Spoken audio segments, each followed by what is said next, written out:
Nafaqaga chiqdim, endi xorij davlatiga bormoqchi bo'lib ishdan bo'shashga ariza yozsam, 14 kundan keyin bo'shatamiz deyishdi. Shu to'g'rimi?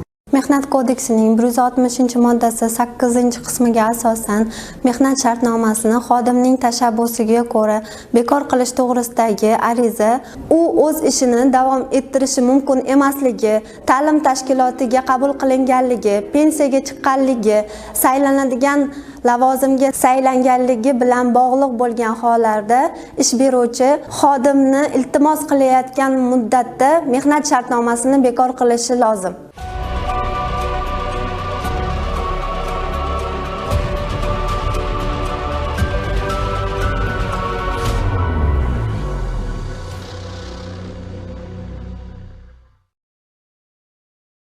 Xodimlarni ishga qabul qilishda kimlarga dastlabki sinov muddati qo'llanilmaydi? O'zbekiston Respublikasi Mehnat kodeksining 129-moddasida qanday hollarda xodimlarga dastlabki sinov muddati qo'llanmasligi belgilab o'tilgan.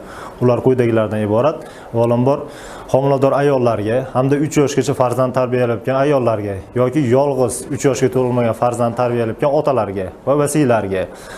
Bunga qo'shimcha davlat ta'lim tashkilotlarini tamomlagan hamda 1 yil ichida ushbu mutaxassisligi bo'yicha ishga joylashgan xodimlarga, 18 yoshga to'lmagan fuqarolarga, ta'lim tashkilotini tamomlagandan so'ng 3 yil ichida birinchi bor ishga qabul qilinayotgan shaxslarga dastlabki sinov muddatlari belgilanmaydi.